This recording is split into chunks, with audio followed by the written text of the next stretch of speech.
नमस्कार। आज हम आपको भारत के एक ऐसे हिस्से की सैर पर ले चल रहे हैं जिसका नाम सुनते ही कई तरह की तस्वीरें जहन में उभर आती हैं। कभी डाकुओं के किस्से तो कभी ऊबड़ खाबड़ जमीन की कहानियाँ।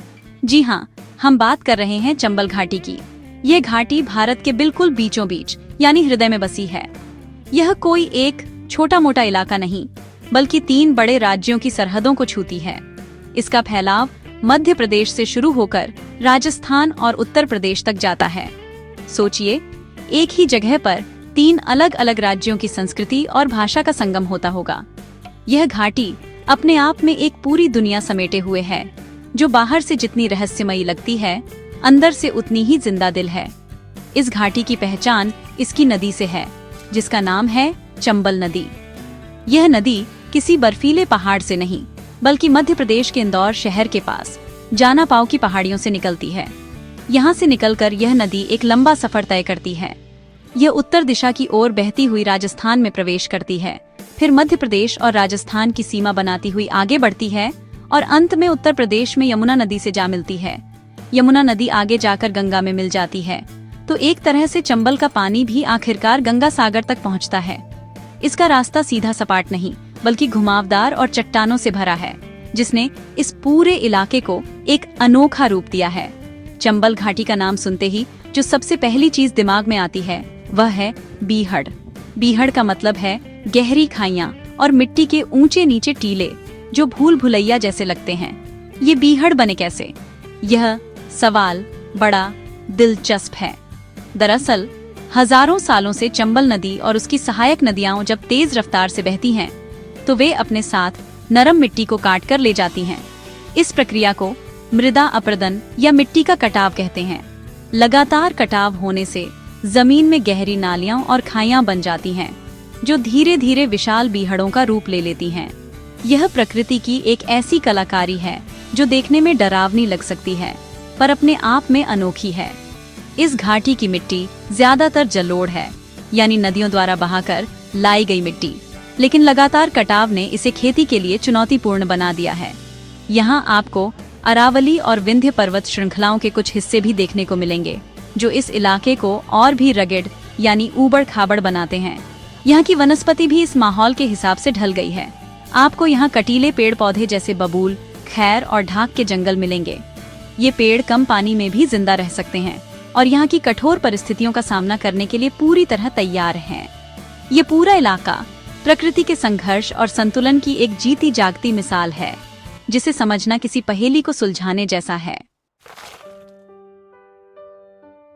चंबल घाटी सिर्फ मिट्टी के टीलों और खाइयों का नाम नहीं है। यह कुदरत का एक ऐसा घर है जहां कई दुर्लभ जीव जंतु और पेड़ पौधे सुकून से रहते हैं।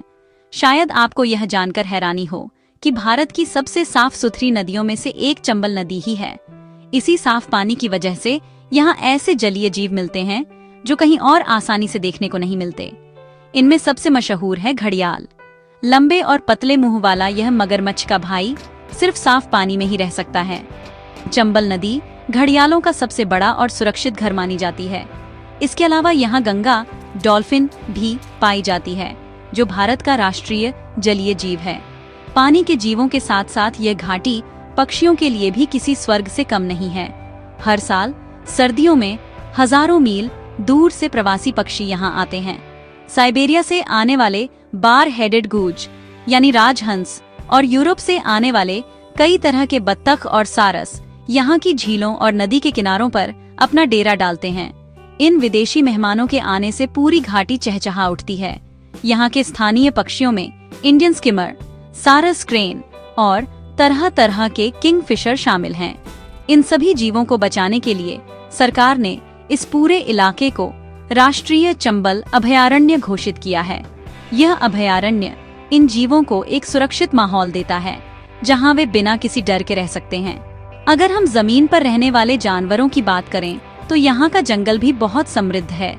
बीहड़ों की भूल भुलैया में आपको नीलगाय, चिंकारा यानी एक प्रकार का हिरण, जंगली सुअर और सियार जैसे जानवर आसानी से दिख जाएंगे। कभी कभी लक्कड़बग्घे और लोमड़ियाओं भी अपने शिकार की तलाश में घूमते नजर आते हैं। इन बीहड़ों की बनावट इन जानवरों को छिपने और रहने के लिए एक बेहतरीन जगह मुहैया कराती है। यहाँ के पेड़ पौधे भी इस माहौल के अनुकूल हैं। आपको यहाँ बेर, तेंदू, खैर और शीशम जैसे पेड़ मिलेंगे। इन पेड़ों की जड़ें मिट्टी को कसकर पकड़ती हैं, जिससे मिट्टी का कटाव कुछ हद तक कम होता है। इस अभयारण्य का महत्व केवल जानवरों को बचाने तक सीमित नहीं है, बल्कि यह इस पूरे क्षेत्र के पर्यावरण को संतुलित रखने में भी मदद करता है। जंगल हवा को साफ करते हैं, जमीन के नीचे पानी को सहेजते हैं और मिट्टी को बहने से रोकते हैं। चंबल का यह अभयारण्य हमें सिखाता है कि कैसे एक कठोर और चुनौतीपूर्ण दिखने वाली जगह भी जीवन से भरपूर हो सकती है।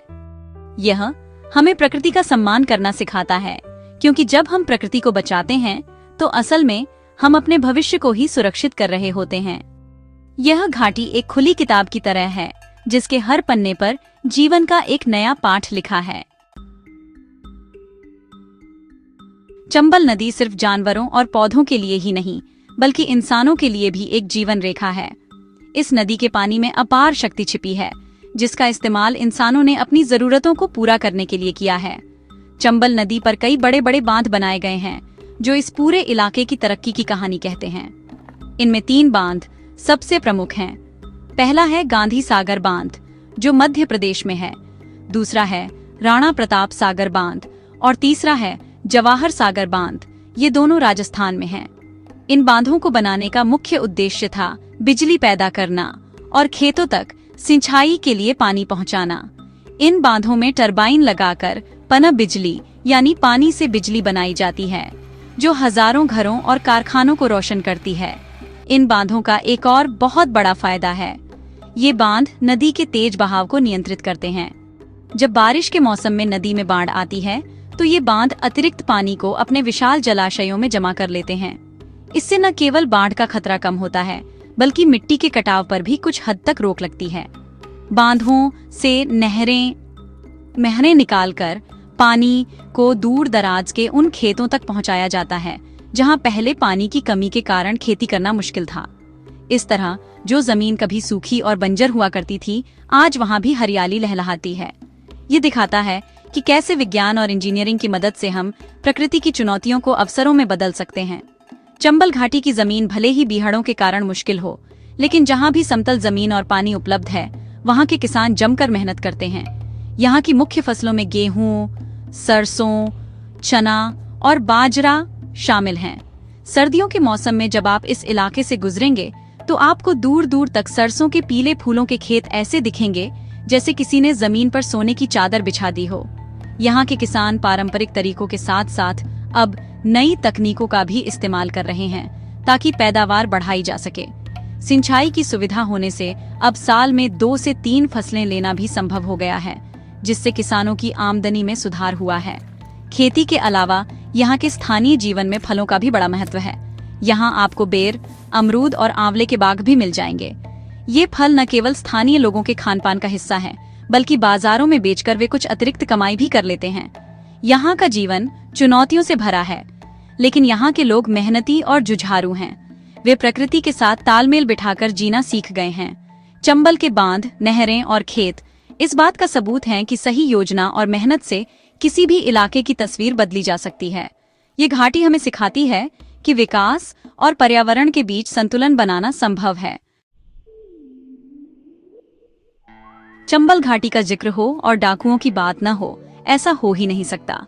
एक जमाना था जब यह पूरा इलाका डाकुओं, जिन्हें बागी भी कहा जाता था, के लिए जाना जाता था। ये बीहड़ और खाइयां उनके लिए किसी किले से कम नहीं थीं। वे इन भूल भुलैया जैसी घाटियों में आसानी से छिप जाते थे, जिससे पुलिस के लिए उन्हें पकड़ना लगभग नामुमकिन हो जाता था। पान सिंह तोमर, फूलन देवी, मान सिंह जैसे कई डाकुओं के किस्से आज भी यहाँ के लोगों की जुबान पर हैं।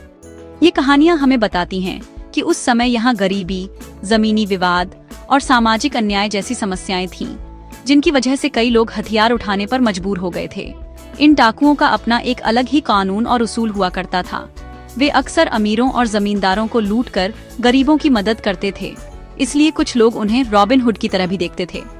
हालांकि उनका रास्ता हिंसा और अपराध का था, जो किसी भी समाज के लिए सही नहीं है। समय के साथ सरकार और पुलिस के लगातार प्रयासों से धीरे धीरे इस इलाके से डाकुओं का खात्मा हो गया। कई डाकुओं ने आत्मसमर्पण कर दिया और मुख्य धारा में लौट आए। आज चंबल घाटी पूरी तरह से शांत और सुरक्षित है। डाकुओं का वह द्वार अब इतिहास के पन्नों में सिमट कर रह गया है, जो हमें उस समय की सामाजिक और आर्थिक परिस्थितियों की याद दिलाता है। आज का चंबल अपनी पुरानी छवि से बहुत आगे निकल चुका है। अब यह घाटी अपनी प्राकृतिक सुंदरता, वन्यजीव अभयारण्य और ऐतिहासिक किलों के लिए जानी जा रही है। पर्यटक यहाँ घड़ियाल और डॉल्फिन देखने आते हैं, बीहड़ों में जीप सफारी का मजा लेते हैं और यहाँ के शांत वातावरण में सुकून पाते हैं। सरकार और स्थानीय लोग मिलकर इस क्षेत्र को एक पर्यटन स्थल के रूप में विकसित करने की कोशिश कर रहे हैं। सड़कें बेहतर हो रही हैं, होटल और गेस्ट हाउस खुल रहे हैं, जिससे स्थानीय लोगों के लिए रोजगार के नए अवसर पैदा हो रहे हैं। यह बदलाव इस बात का प्रतीक है कि कोई भी जगह हमेशा एक जैसी नहीं रहती, समय के साथ सब कुछ बदलता है। तो अगली बार जब आप चंबल का नाम सुने तो सिर्फ डाकुओं के बारे में मत सोचिएगा। याद कीजिएगा उस साफ सुथरी नदी को जिसमें घड़ियाल तैरते हैं। याद कीजिएगा उन बीहड़ों को जो प्रकृति की एक अद्भुत कलाकृति है। याद कीजिएगा उन मेहनती किसानों को जो कठोर जमीन पर सोना उगाते हैं। और याद कीजिएगा उस बदलते हुए चंबल को जो अपने डरावने अतीत को पीछे छोड़कर एक सुनहरे भविष्य की ओर बढ़ रहा है। चंबल की कहानी हमें सिखाती है कि हर जगह की अपनी एक पहचान होती है, जो उसके भूगोल, इतिहास और लोगों से मिलकर बनती है। ये घाटी आज भी अपने सीने में कई रहस्य और कहानियां समेटे हुए है, जो खोजे जाने का इंतजार कर रही हैं।